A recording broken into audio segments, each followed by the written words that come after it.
On est le mercredi 29 février, on est le 6 Adar. On est aujourd'hui cours de paracha comme je l'ai annoncé cette semaine. Il n'y a pas cours demain, on ne reprend les cours que dimanche prochain. Et donc c'est la raison pour laquelle nous donnons aujourd'hui le cours de paracha.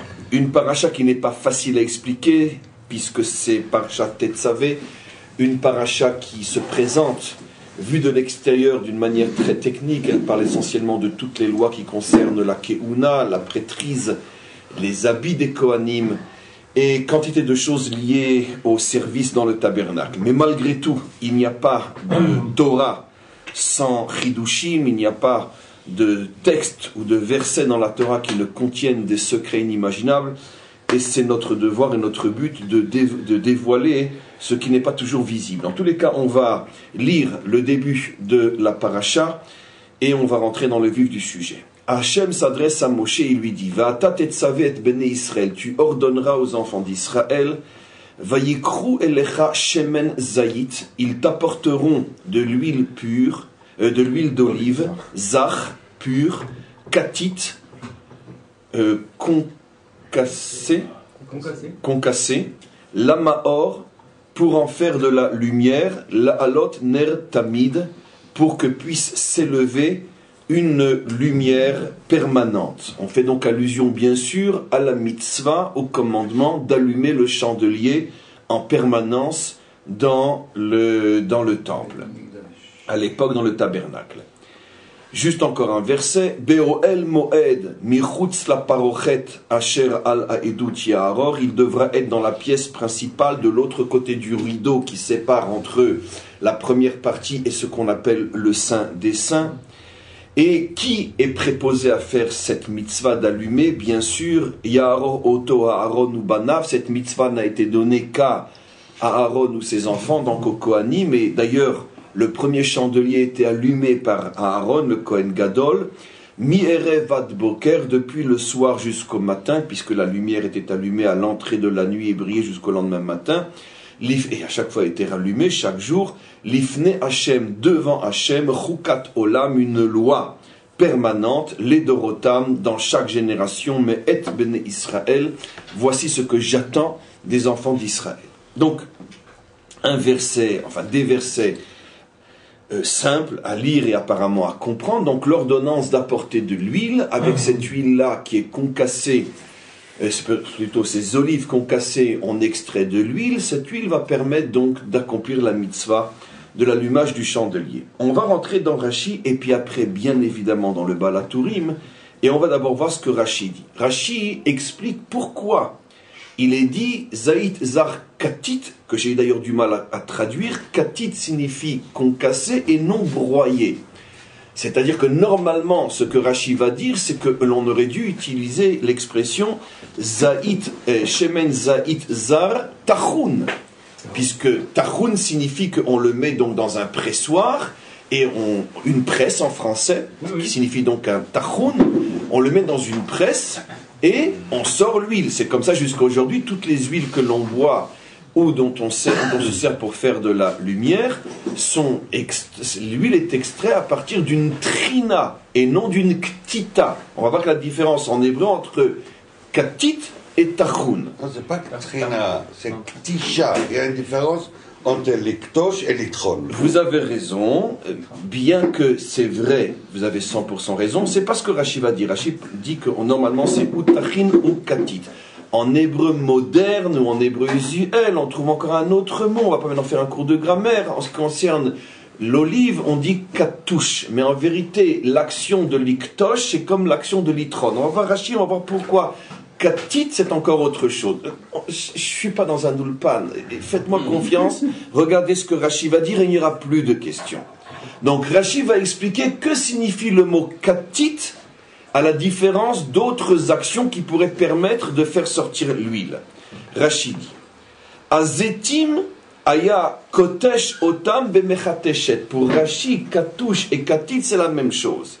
Ve'eino tochanan berechayim. Mais on ne les mettait pas comme normalement on le fait avec toutes les olives, les mettre dans une rechaïm pour faire une trina. Quelle est la différence entre les deux?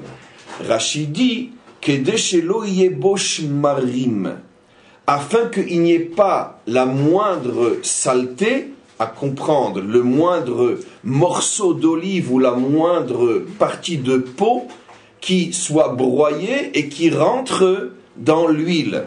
Il faut que l'huile soit complètement pure, oui. C'est ça, en fait, tachoun c'est broyer, alors que katit c'est simplement pressé. Ça veut dire, voilà. pressé. les noyaux, où ils sont écrasés, ou ils ne sont pas écrasés. Là, c'est la différence. Pas que les noyaux, vous avez raison, mais on fait aussi allusion, non, pas les noyaux. On fait allusion à la peau elle-même et à la chair elle-même. Si tu fais comme ça... Bon, c'est dommage de passer 3 quarts d'heure sur du culinaire, parce qu'on a tous compris ce que Rachi veut dire et pourquoi insister.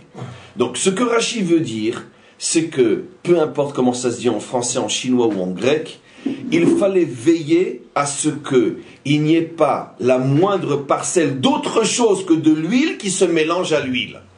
Il fallait de l'huile 100% pure, et la manière d'y arriver, c'est en faisant attention de presser, de manière à faire apparaître la goutte la plus pure possible. Par contre, si on utilise un autre moyen, il risque d'y avoir d'autres déchets qui se mélangent, qui ne vont pas apparaître à l'œil, mais qui vont se trouver à l'intérieur, et c'est ce qu'il fallait éviter. Mais ça va encore beaucoup plus loin que ça, dit Rashi. On craignait tellement, même par ce procédé, que malgré tout, une infime partie de peau pourrait peut-être passer, et non de noyau, que on ne récupérait que la première goutte qui apparaissait,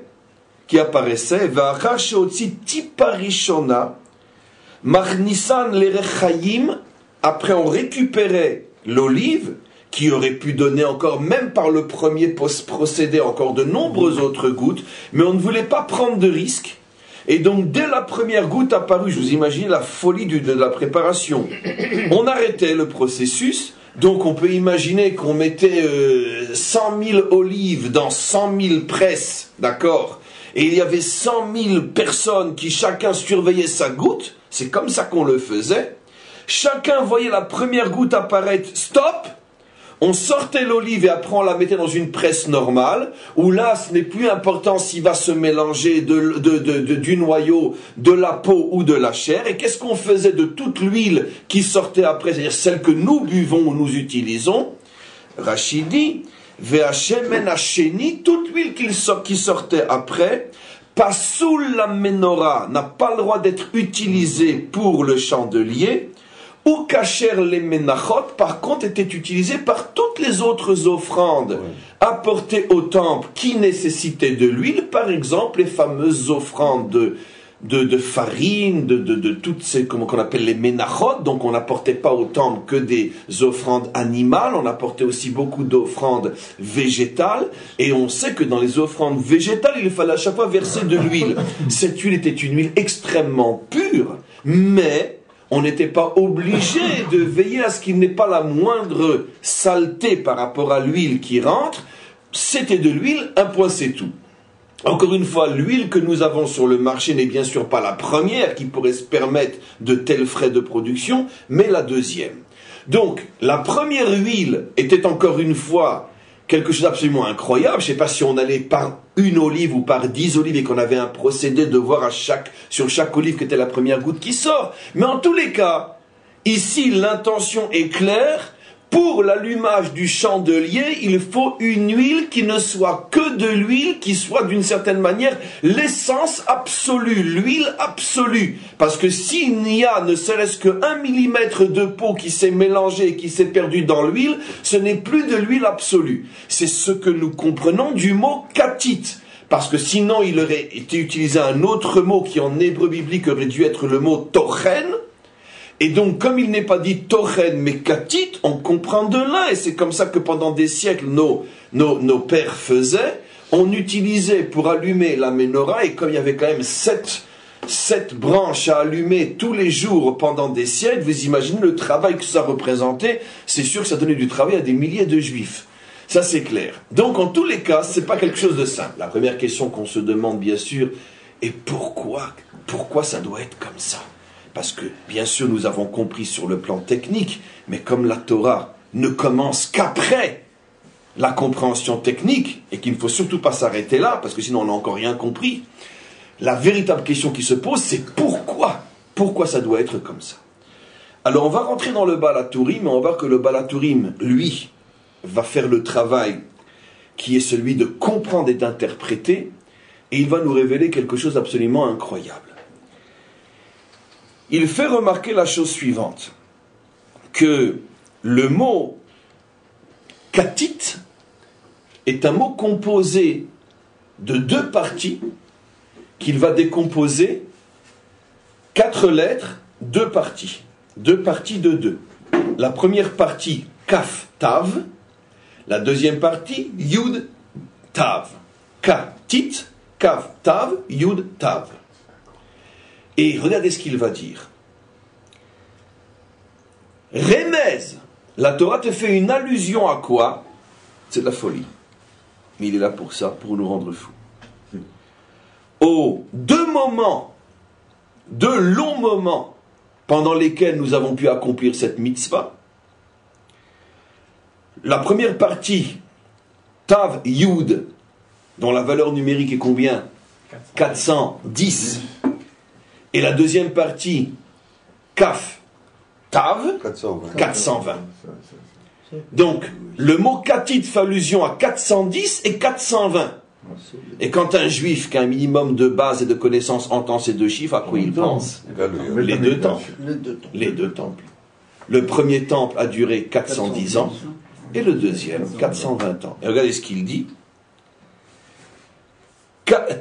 Tav Yud Vetav Kaf Shanim Aya Noeg Adlakat Hamenora. Ça fait allusion au fait que cette mitzvah, nous n'avons pu l'accomplir que pour la première fois 410 ans et pour la deuxième fois 420 ans, parce que malheureusement les deux temples ont été détruits. Nous sommes depuis des millénaires en attente très prochaine du 3e. Et donc, dans l'expression katit, on fait allusion au fait qu'il va y avoir 2 destructions de temples et 4 exils. Donc c'est absolument incroyable.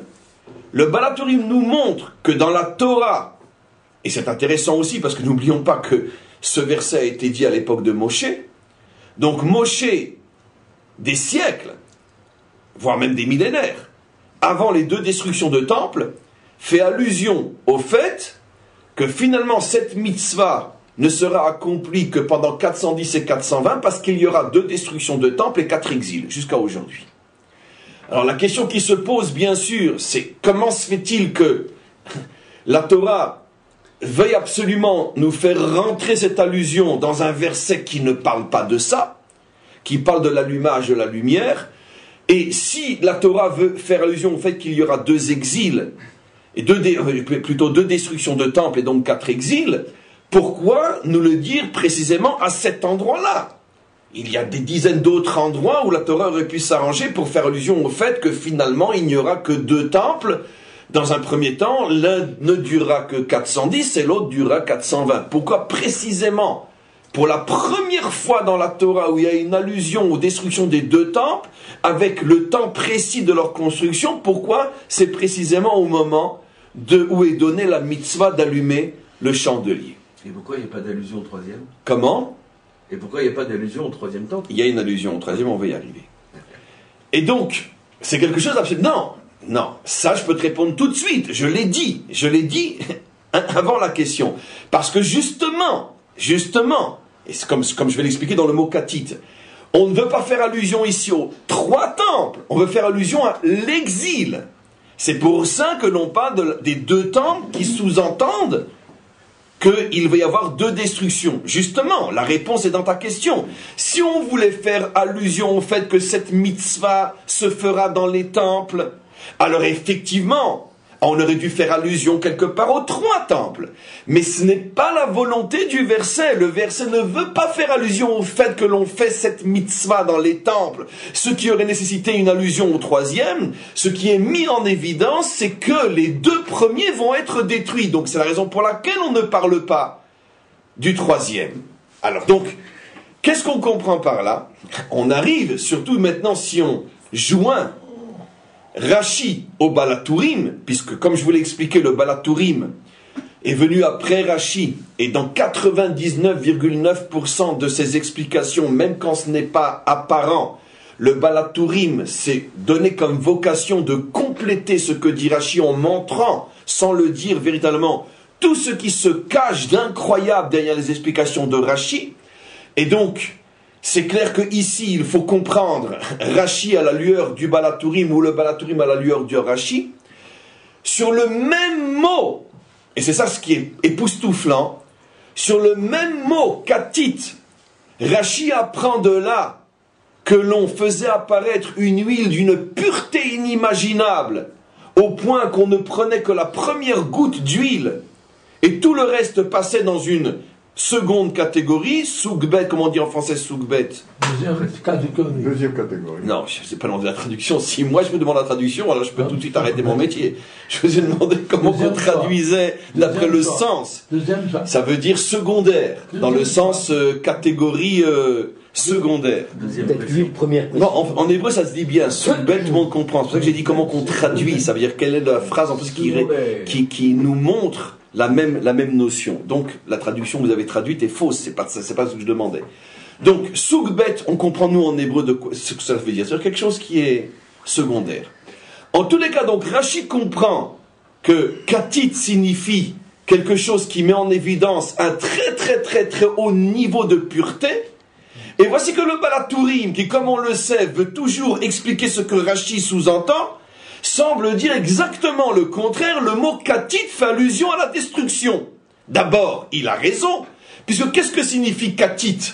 Destruction. Puisque qu'est-ce que ça signifie katit? Broyer. Et donc, effectivement, les deux temples ont été détruits. Donc, si déjà, entre les deux commentaires, celui de Rashi et celui du Balatourim, le Balatourim finalement rend compte du mot lui-même. Katit fait allusion à une notion de destruction, de broyage. Et le Balatourim dit, en plus, c'est dans le mot lui-même. On fait allusion au broyement, au broyage, à la destruction des deux temples. Mais d'un autre côté, Rashi dit apparemment quelque chose de différent. Si on lit les deux commentaires, qu'est-ce qu'on obtient? C'est merveilleux. Le Balatourim est en train de nous dire que le but réel de l'exil et de la destruction, c'est de faire apparaître l'huile dans toute sa pureté. Et voilà comment qu'on arrive au lien entre les deux Pirushim. On n'a encore rien compris, parce que c'est très beau à dire, mais je vais vous montrer à quel point c'est presque impossible à comprendre. Mais ici, le Balatourim, en superposant son explication sur celle de Rashi, finalement, nous donne un enseignement qui, si je devais le définir selon le langage moderne de notre Torah, est très chassid. Sans racine, on pourrait dire dans une vision très très chassidique de l'existence. Il n'y a pas de mal dans ce monde, tout mal est la matrice d'un bien extraordinaire. L'exil n'est pas une punition, n'est pas une destruction, mais l'exil est un phénomène qui est exactement celui que l'on retrouve dans la préparation de l'huile pour le chandelier, de la même manière que quand on était en train de broyer l'olive pour faire apparaître la première goutte, tout celui qui voyait ce qui se passait voyait une action positive, extrêmement, on pourrait dire noble, de faire apparaître en compressant l'olive la première goutte de pureté qui va servir à éclairer le chandelier. Personne n'aurait pensé qu'on était en train de faire une action négative, bien au contraire, on est en train de faire apparaître d'une certaine manière ce pourquoi l'olive existe, car l'olive n'existe que pour son huile, comme on le sait, l'huile est la noblesse de l'olive, et donc c'est une action positive. Exactement de la même manière, nous dit le Balatourim, toutes les destructions qui se sont abattues sur nous dans notre histoire sont du même phénomène, sont du même type. C'est toujours pour arriver à un mieux, pour arriver à un plus, pour arriver à quelque chose d'extraordinaire. Faire jaillir cette goutte d'huile pure qui est lumière. Et maintenant, je vais aller plus loin encore. dans cette merveilleuse explication que l'on doit à nos maîtres, en se faisant, on pourrait dire, l'écho l'un de l'autre, si Rashi explique que la pureté de l'huile est qu'il n'y avait pas la moindre saleté dans cette huile-là, je reviens maintenant chez le Baal HaTurim, et je suis donc obligé de dire ce à quoi le Baal HaTurim fait allusion. Grâce aux 2 destructions de temples, et grâce à nos 4 exils, et grâce à tous nos broyages et à nos souffrances, nous parvenons à atteindre un niveau de pureté inimaginable qui va extraire, enlever de l'intérieur de nous toute forme de déchets, de saleté, d'impureté, au point que nous allons devenir complètement purs. Voilà ce à quoi Rashi et le Baal HaTurim font allusion. Vous voyez comment un texte est dépassé d'une manière inimaginable. On peut dire que l'huile, ça signifie les kéters. Les kéters, c'est les sphiras, les 10 sphirotes les plus hauts. Dites-moi, ça fait combien de temps que vous venez à mes cours? Vous parlez déjà Keter, machin, etc. Ouais. Bravo, mais alors je suis un très bon maître, vous vous rendez compte? C'est vrai. Oui, effectivement. Et finalement, l'huile et olive lui-même, ça signifie rien du tout. Et si on les presse, il y a l'huile qui sort pour faire Or LaGoïm, Beth Amikdash. Non, mais ça on le comprend. Effectivement, ça fait allusion à ces notions-là. Mais quoi qu'il en soit, dans un premier temps, on assiste nouveau à un dévoilement purement, on pourrait dire, juif authentique. Ne regarde pas la souffrance et l'épreuve comme un mal, regarde-le comme une étape fondamentale, incontournable, nécessaire pour arriver au bien. Et quel bien? Un bien inimaginable qui est la pureté absolue. Donc c'est exactement ce que nos 2 maîtres nous disent. Maintenant, le problème c'est qu'il faut malgré tout quand même avancer. Parce que ça c'est très beau, ça se dit dans un cours, ça s'écrit dans un livre de Chassidoute, mais dans la réalité, apparemment, c'est loin d'être vrai. Pourquoi?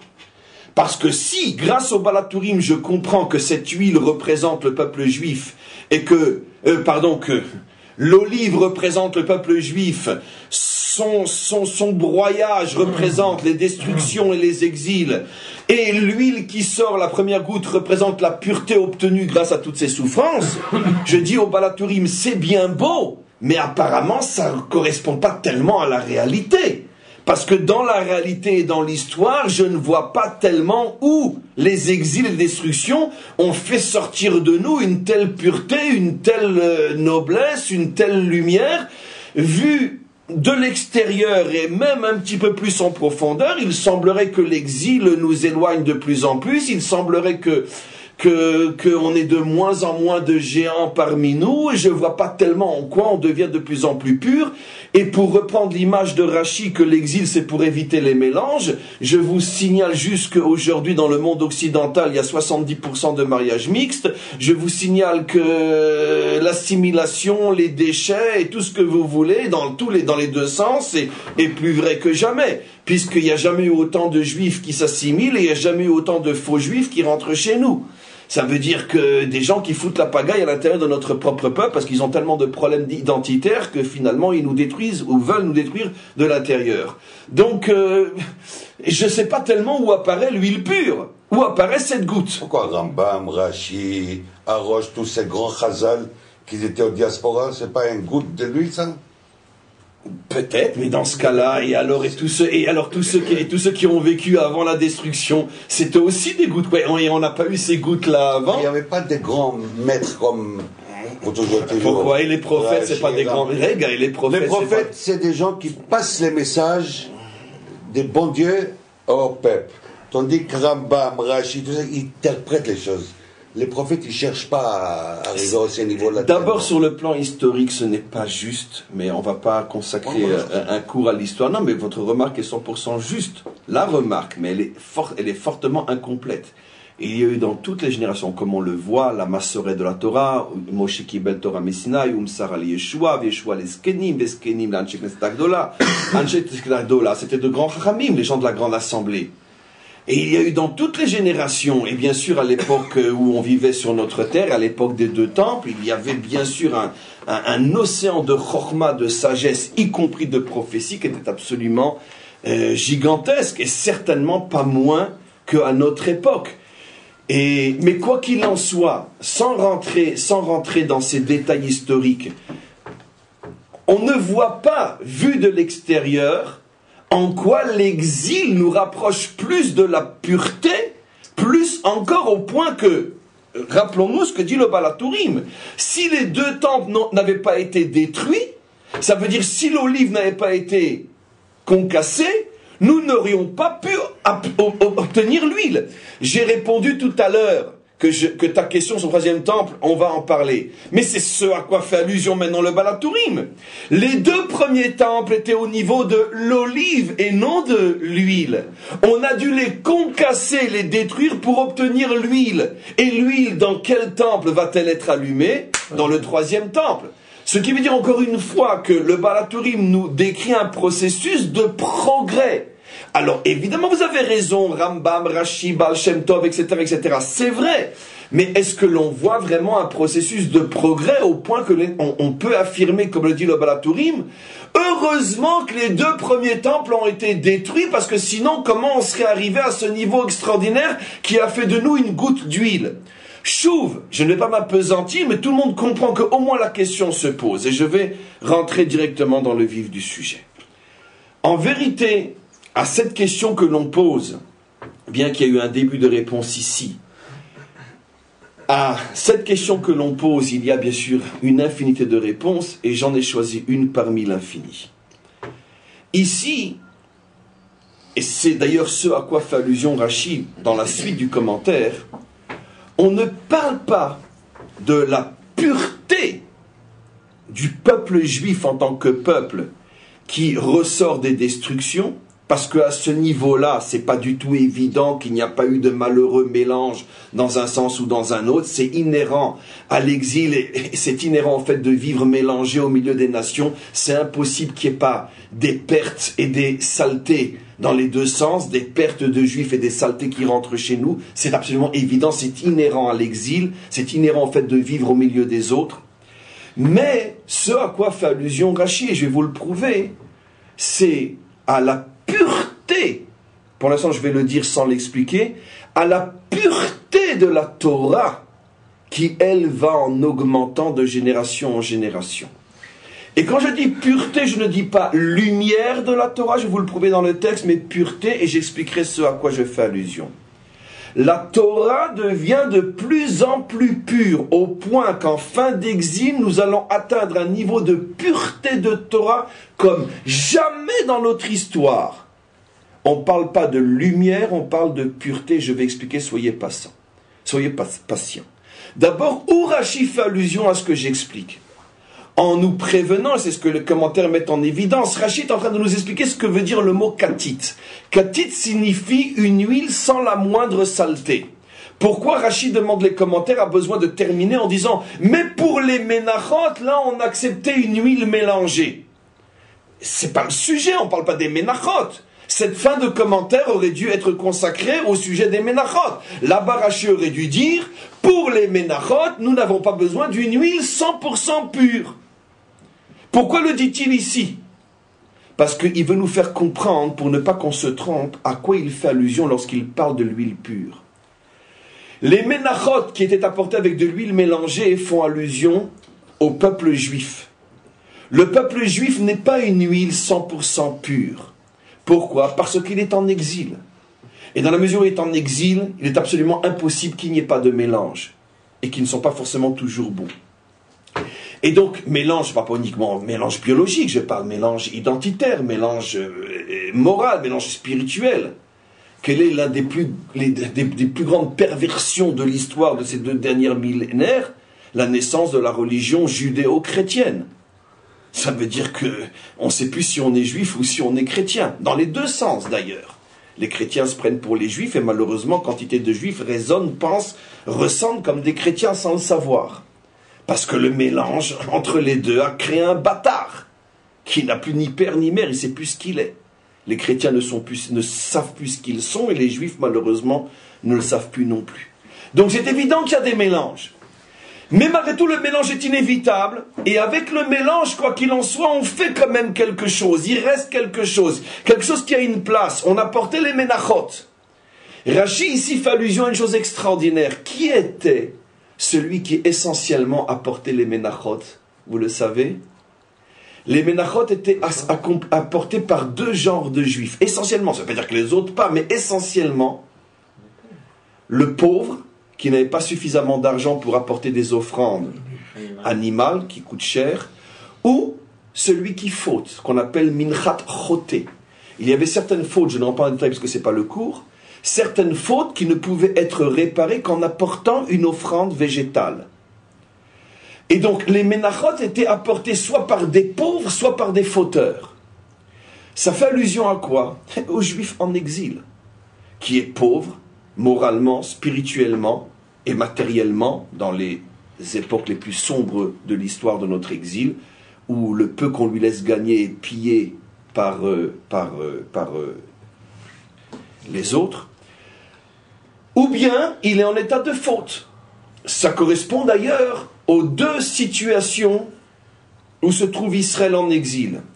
Soit il est opprimé physiquement et il est en état de pauvreté, soit il est libre physiquement, mais il est en état de faute.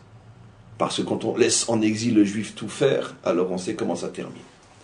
Mais quoi qu'il en soit, il est toujours dans un état d'imperfection, soit de manque physique, soit de manque spirituel. Et c'est comme par hasard ces deux genres de juifs qui apportaient des menachot. Et c'est comme par hasard l'offrande qui reflète, qui incarne le mélange, la saleté. On laisse les saletés dans l'huile. Pour nous faire comprendre quoi? C'est ce que Rachi veut dire. Attention, regardez le génie de Rachi. Comment derrière un Rachi technique se cache un océan de profondeur. Rachi nous dit, attention, ne comprenez pas mal. Quand j'explique qu'il a fallu 2 destructions de temples, comme va le dire mon petit-fils dans 3 générations, le Baal HaTurim, si je ne me trompe pas, c'était un...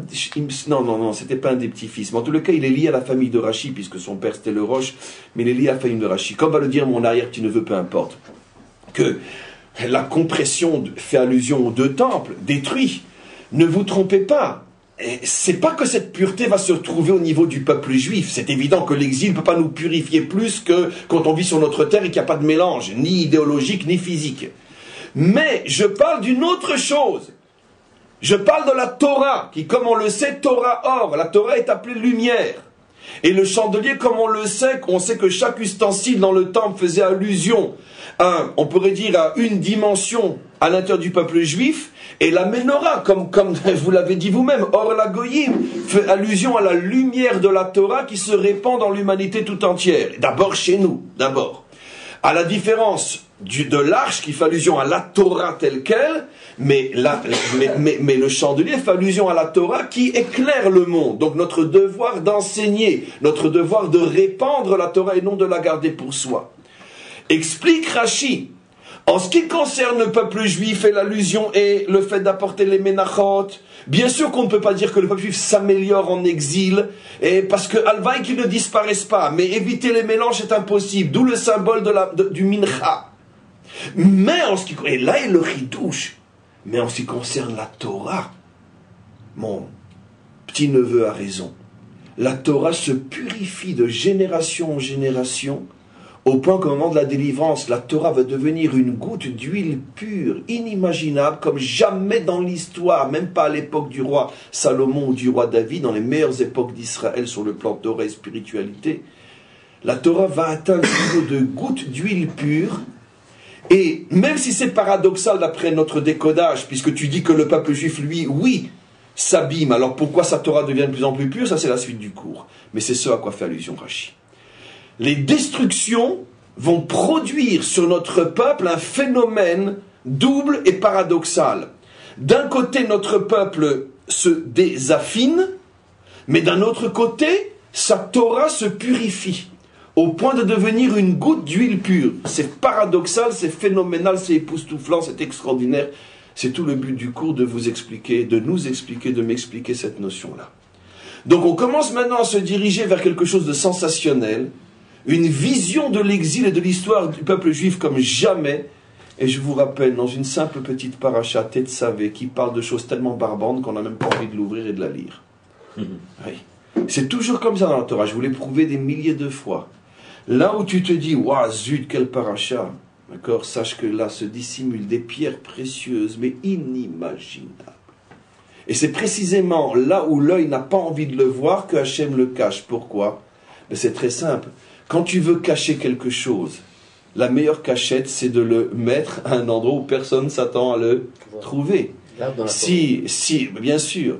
Et comme vous le savez, si vous avez un objet très très précieux chez vous à la maison et que vous voulez absolument le cacher, vous voulez vous absenter, le meilleur endroit pour le laisser, c'est de le laisser sur la table.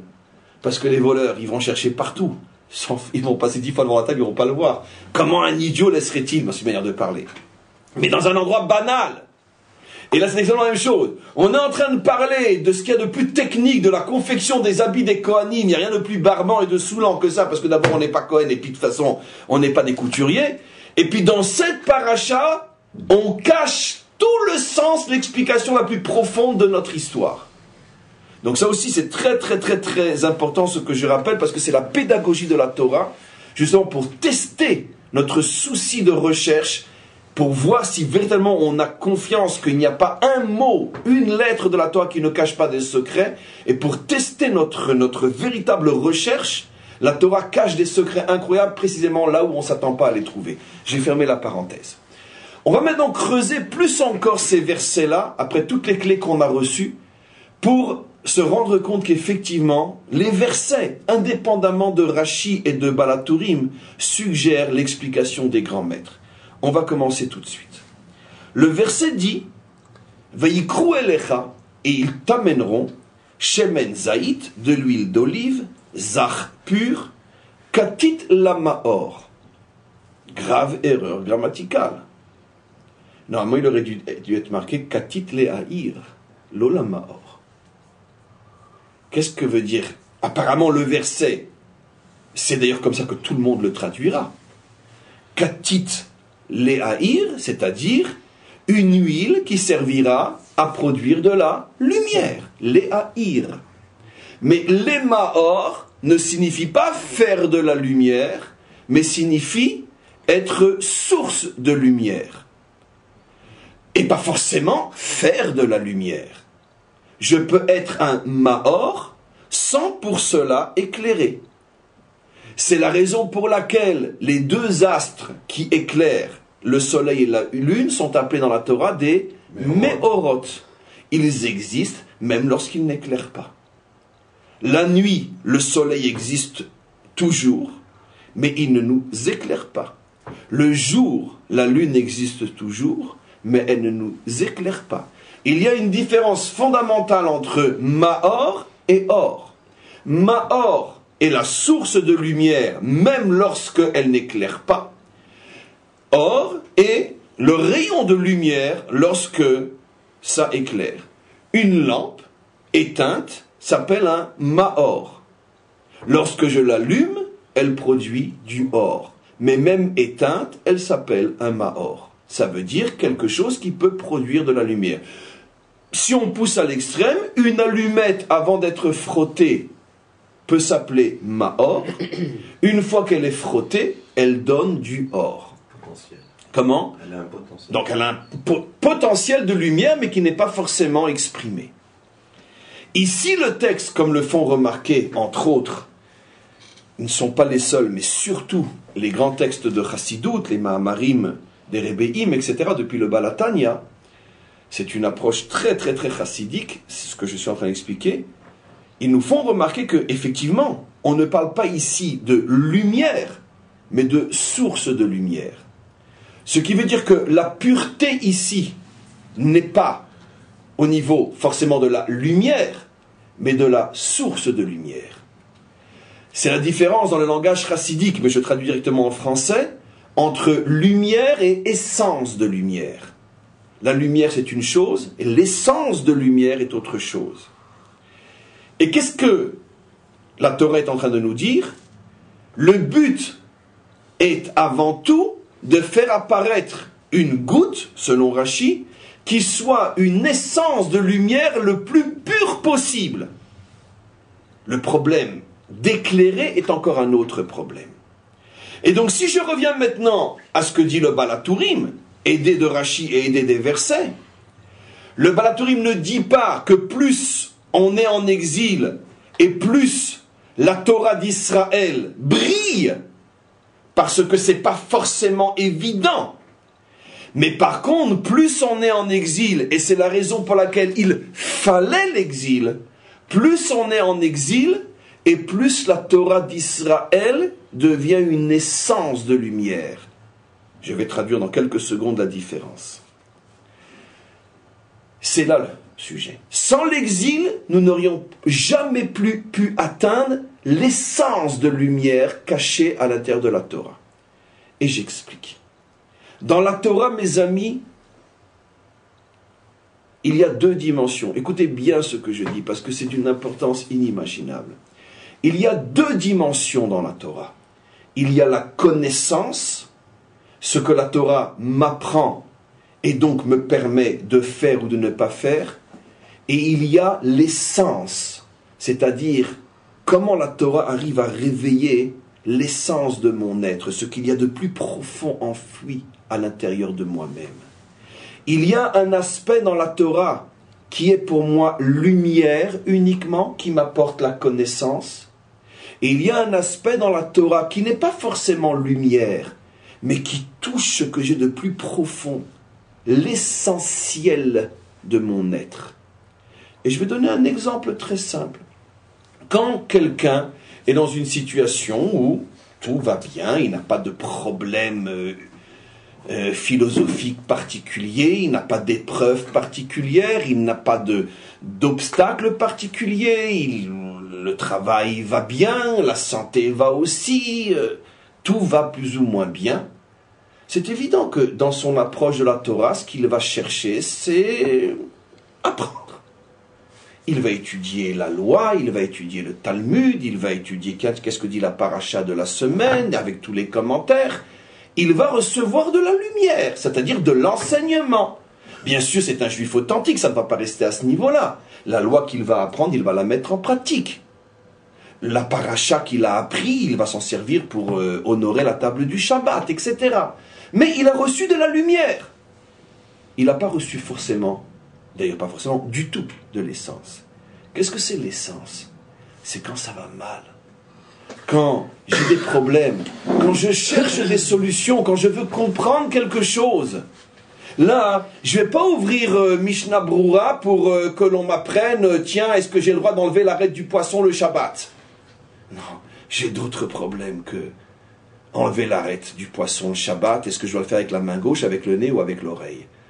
Je suis méchant en le disant comme ça, mais vous savez que je peux le dire parce que vous savez très bien quel respect infini j'ai pour la loi d'Israël.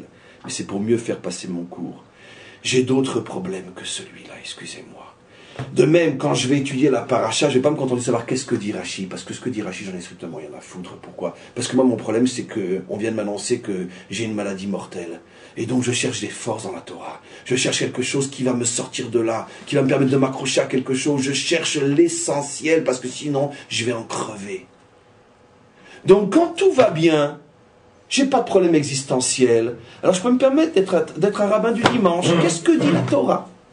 Mais quand tout ne va pas bien et que la Torah, j'en ai besoin pour m'en sortir, et pour trouver des forces qui me permettent de continuer à vivre, à espérer, à croire et à me guérir, mentalement, spirituellement ou physiquement, je ne vais pas me contenter d'un petit cours du dimanche et puis d'une petite explication comme ça pour monsieur tout le monde. C'est ou la Torah qui me donne vie ou rien.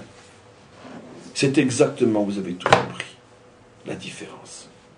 Quand tout va bien, la lumière de la Torah est peut-être immense. Et donnons un exemple simple. Dans une yeshiva, dans un centre d'études, dans un moment plus ou moins normal comme aujourd'hui, etc., la lumière de la Torah explose, brille comme nulle part ailleurs, c'est-à-dire la connaissance, les enseignements, les dévoilements, mais nulle part ailleurs comme dans une grande et bonne yeshiva. Mais quand un homme souffre à des problèmes et qu'il ouvre son livre et qu'il cherche, qu'est-ce que ça va lui apprendre réellement? À ce moment-là, il y a peut-être sur le plan quantitatif beaucoup moins d'enseignement que dans une grande yeshiva. Mais ce qu'il va trouver, c'est l'essence qui va lui apporter la vie. Il y a le problème ou la dimension quantitative, et il y a la dimension qualitative. La lumière de la Torah est sa dimension quantitative. l'essence de la Torah et sa dimension qualitative. Dit dans le langage de l'histoire, quand notre peuple va bien sur sa terre, il a son temple et tout va très bien, et selon l'expression des prophètes, Ishtachat gefno ve ishtachat te'enato, chacun sous sa vigne et chacun sous son figuier, c'est évident que la lumière de la Torah est fantastique. Fantastique. Et à ce niveau-là, je vous ai répondu, et c'est ce que nos maîtres disent, jamais nous avons eu dans l'histoire des époques où il y avait autant de maîtres de la Torah, pas de prophètes, de maîtres de la Torah, qu'à l'époque particulièrement du premier temple. Rien que Yishai, le père de David, avait à lui tout seul 600 000 élèves sur lesquels nos maîtres disent, s'ils avaient vécu, ils auraient pu être la génération qui a reçu la Torah, tellement ils étaient grands. 600 000 élèves. Vous connaissez aujourd'hui un seul maître dans la génération qui a 600 000 élèves? Pas un. Ça n'existe pas. Pas un. Ça veut dire des gens qui se réclament de lui, qui l'aiment, qui l'admirent peut-être. Mais des élèves, genre je leur transmets moi la Torah. C'est techniquement même impossible. Donc, au niveau de la lumière, c'est évident que moins tu as de problèmes, moins tu es concassé et broyé, plus tu as toute la tête, le cœur et les forces d'apprendre. Bien sûr, c'est la raison pour laquelle nos maîtres disent que jusqu'à la destruction du deuxième temple, la Torah était orale. Il était interdit de l'écrire. Pourquoi ? Parce que les Juifs vivaient dans une situation qui leur permettait de pouvoir apprendre la Torah oralement, avec tout ce que ça nécessite comme effort de concentration et de mémoire. Après la destruction du deuxième temple, les Juifs ont été éparpillés, dispersés. Le niveau moral, spirituel et intellectuel a chuté à cause des souffrances. Et donc on a été obligé d'écrire, sinon on aurait tout oublié. Et donc chacun partait au fin fond de son exil avec un livre dans la main pour pas qu'il n'oublie la Torah. Donc c'est évident que sur le plan de la connaissance, de la lumière de la Torah, ça va en dégraissant. Ce qu'on appelle dans notre langage Yeridat Adorot. Mais au niveau de retrouver cette dimension de la Torah qui est capable de faire vibrer les tripes d'un juif et de lui montrer au plus profond de son exil où se trouve la lumière, cette Torah est justement liée à la destruction, aux problèmes, aux difficultés.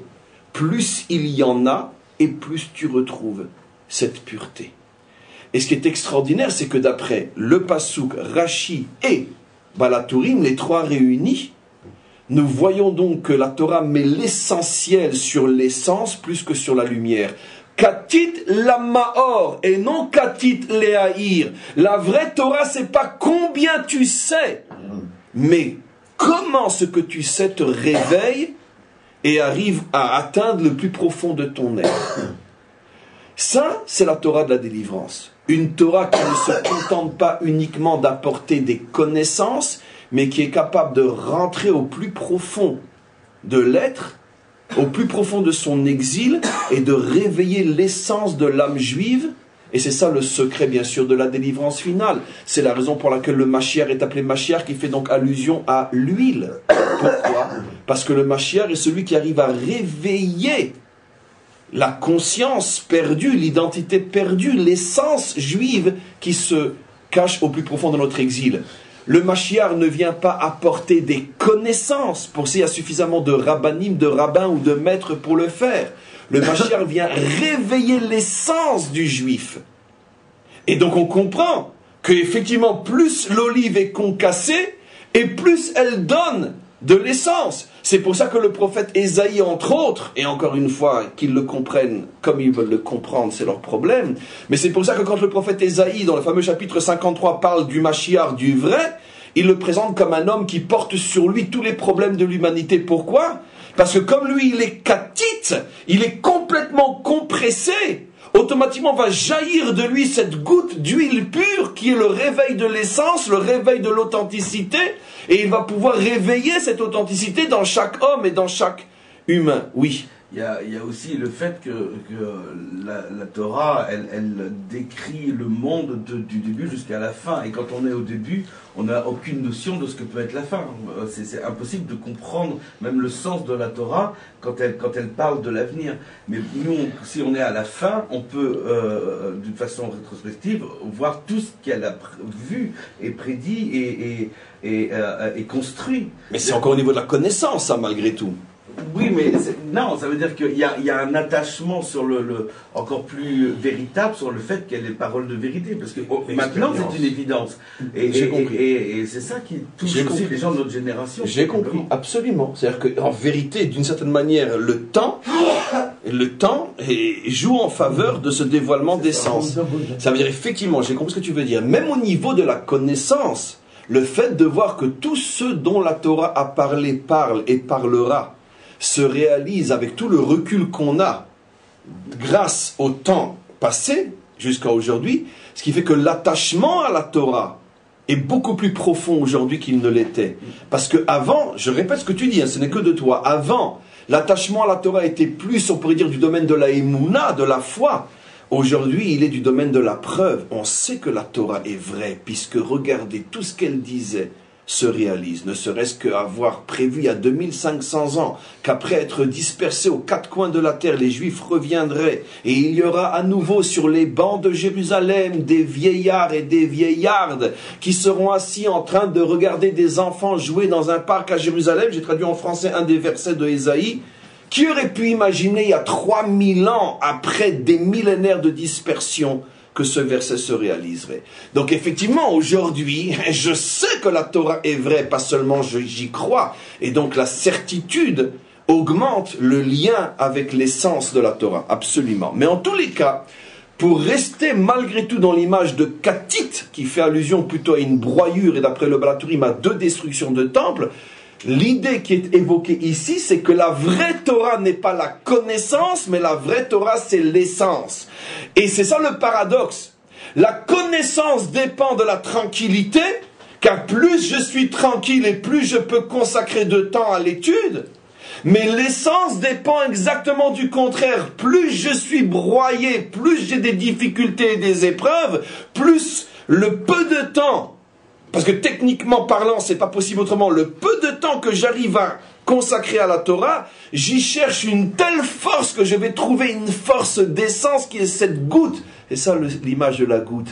Même s'il n'y a qu'une goutte, mieux vaut une goutte d'essence pure qu'une fiole entière d'huile non pure. Dit d'une autre manière, mieux vaut être un juif qui s'attache à l'essence de la Torah plutôt que d'être un juif qui connaît énormément de choses, mais que dans son vécu, on sent que ça ne l'a pas transpercé, ça ne l'a pas transformé. C'est un juif qui sait, mais est-ce que réellement la Torah l'a transformé? La Torah ne peut te transformer uniquement si elle touche ton essence. Ça ne suffit pas qu'elle touche ta connaissance. Et c'est ça tout le projet ici. Alors maintenant, on n'a pas fini. Il y a encore quelques merveilles, quelques pierres précieuses. Et regardez ce qui va être dit. Et on va enchaîner Bezrat Hashem sur Purim, car on ne peut pas ne pas le faire à quelques jours de Purim, surtout que toute la semaine était consacrée à Purim. Quel est le lien entre Tetzavé et Purim? Mais tout simplement parce que la Torah est une. Et donc automatiquement, tous les sujets de la Torah sont liés les uns aux autres. Surtout quand on est dans une paracha où on a tellement parlé de Purim, et vous allez voir la merveille. Le Baal HaTurim, bien sûr ça ne pouvait être que lui, quand je parle de merveille, va nous faire entrer encore plus dans ce monde merveilleux qui est celui des maîtres d'Israël. Il va nous faire remarquer quelque chose d'absolument incroyable, à 2 reprises. Il nous dit, bon je ne vais pas le lire en hébreu, mais c'est dans le texte, « Ve'ata tetzavé » que le mot « et toi tu ordonneras », et d'après le texte, tu ordonneras aux enfants d'Israël de faire, pas briller là, le chandelier d'après le cours d'aujourd'hui, mais d'y mettre de l'huile pure. C'est ça l'importance. Donc cette mitzvah, en tous les cas, concerne essentiellement les Kohanim. Le Baal HaTurim nous fait ici une allusion extraordinaire au fait que Moshe, en même temps qu'il a transmis cette loi du chandelier, s'est tourné aussi vers les femmes d'Israël et leur a enseigné une autre loi qui forcément, si c'est à partir du même mot, est donc liée, la loi d'allumer les nérotes de Shabbat. Où c'est marqué, Le Balatourim dit, le mot Tetsavé a la même valeur numérique que le mot, les deux mots, Nashim Tziva. Il a ordonné aux femmes. Alors qu'est-ce que ça veut dire il a ordonné aux femmes? C'est marqué clairement qu'il a ordonné aux enfants d'Israël et à Aaron. Le Balatourim dit, il a en vérité ordonné deux choses. Ce que le verset dit visiblement, et ce que les maîtres d'Israël savent, caché dans l'invisible du texte. J'ouvre une parenthèse déjà ouverte et refermée des centaines et des milliers de fois. La Torah nous a été donnée, on pourrait dire, en deux dimensions. Dimension visible, dimension cachée. Parce que toute l'existence fonctionne sur ces deux dimensions. Le corps et l'âme, le monde et Dieu, le visible, l'invisible. Et donc automatiquement la Torah est donnée de la même manière. Dans chaque verset visible se cache une explication invisible.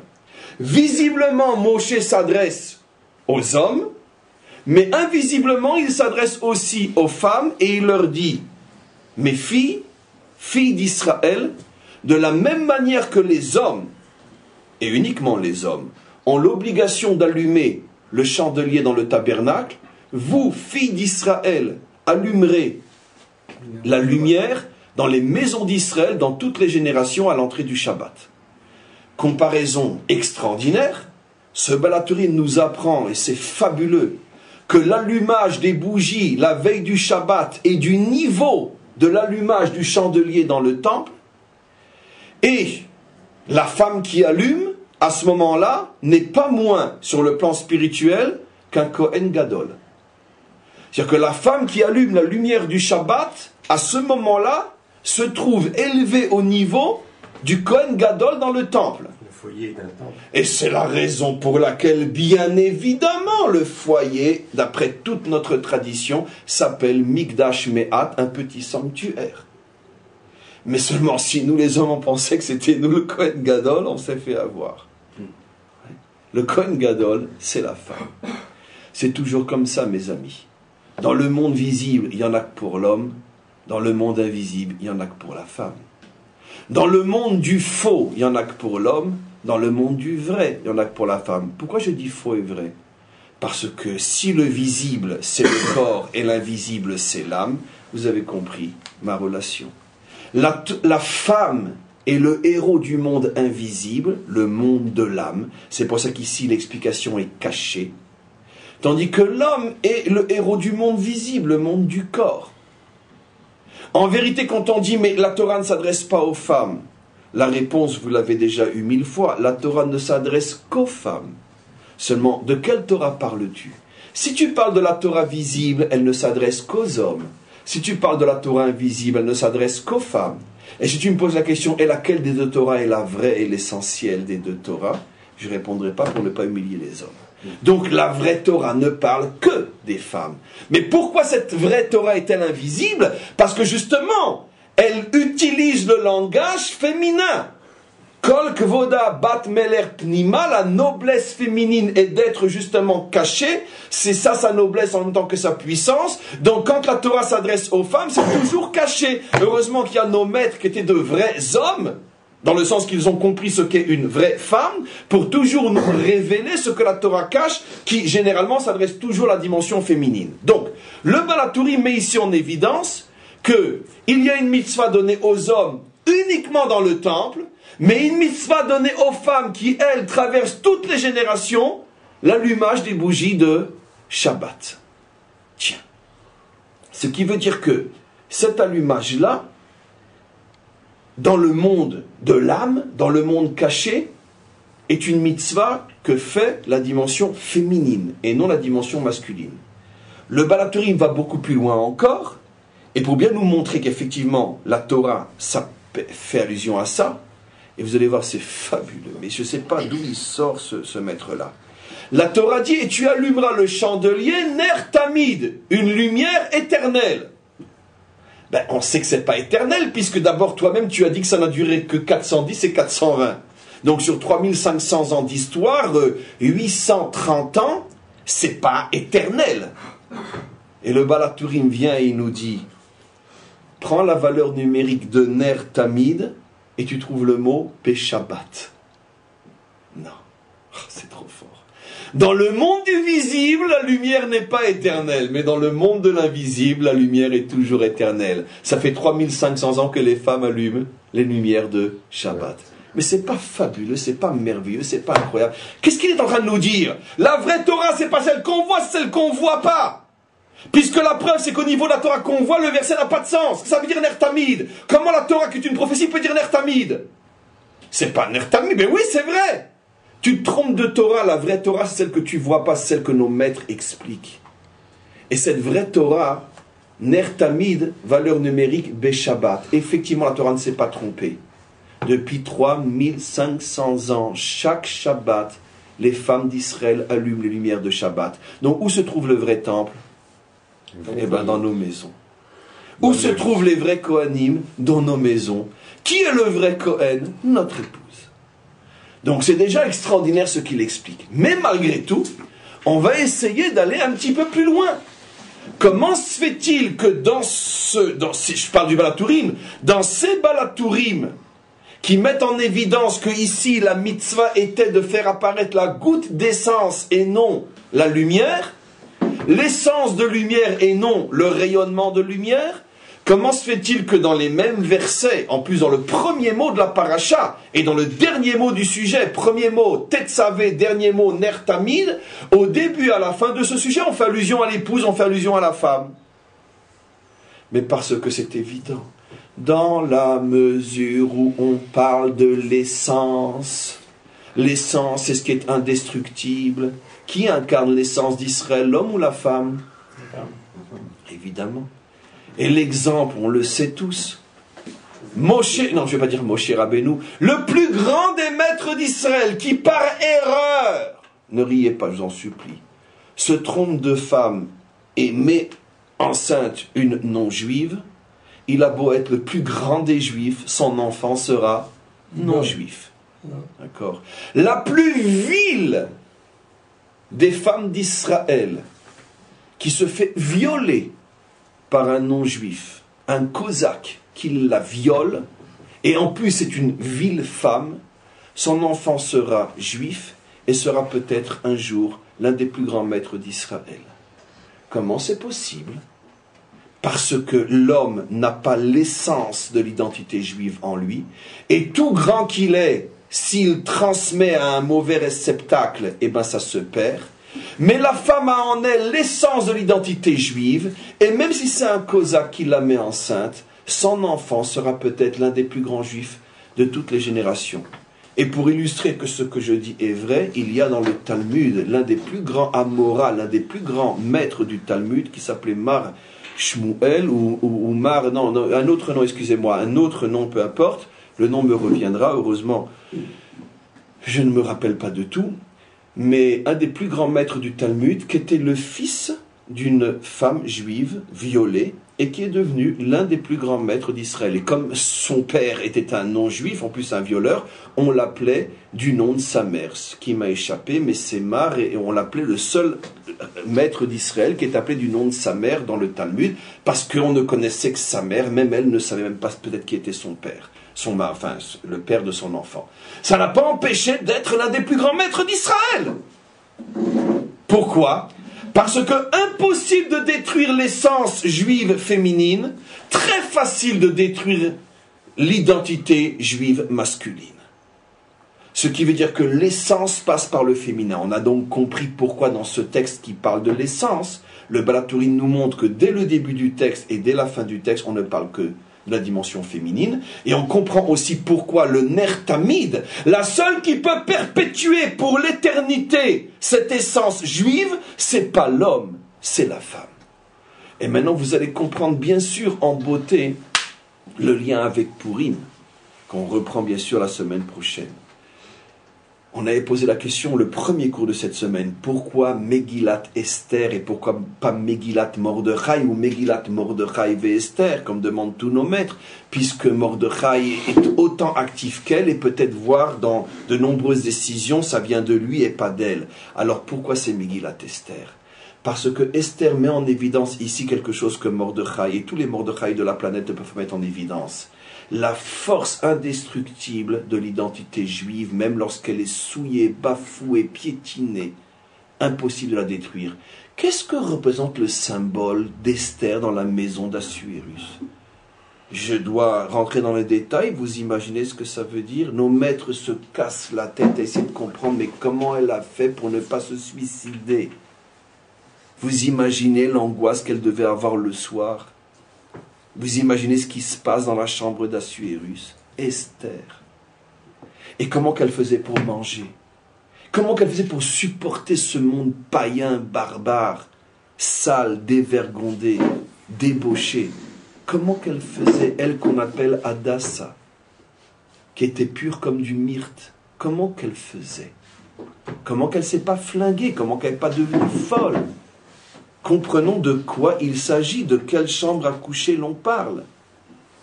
Comment c'est possible? Cette question antenne nos maîtres, au point que dans le Talmud, Sanhedrin, il pose la question et il y a des Tosfot et des commentaires. Et comment qu'elle a fait pour ne pas se suicider? Peu importe les réponses. Mais la question nous intéresse dans le cours. Comment a-t-elle fait pour ne pas se suicider? La première occasion, elle aurait dû sauter par la fenêtre. Et la preuve, c'est que dans l'histoire, il y a eu des tas de cas comme ça. Cette merveilleuse histoire que nous rapportent nos maîtres, que à la destruction du deuxième temple, 400 petits garçons et 400 petites filles ont été faits prisonniers, ont été mis sur un bateau et dirigés vers Rome. Qu'est-ce qu'ils vont bien pouvoir faire de nous? On est trop jeunes pour travailler. Qu'est-ce qu'ils s'embêtent à nous amener à Rome 800 bouches à nourrir, jusqu'à ce qu'un des gardiens leur a dit, mais vous avez rien compris. Les garçons, c'est pour la pédophilie, les filles, c'est la prostitution. Dès qu'ils ont entendu ça, qu'est-ce qu'ils ont fait? Un moment d'inattention, ils ont sauté. Par le pont du bateau, ils se sont suicidés. Et c'est sur eux que Jérémie avait vu en prophétie et disait « Mes yeux n'arrivent pas à sécher les larmes qui coulent. Einai, einai, yordidim ah. Mes yeux n'arrêtent pas de pleurer. » Il a vu en prophétie la grandeur, l'héroïsme de ces 800 petits-enfants juifs qui ont préféré être bouffés par des requins plutôt que de servir à la débauche, pédophilie ou autre chose. Donc, comment se fait-il que Esther ne s'est pas suicidée, elle aussi?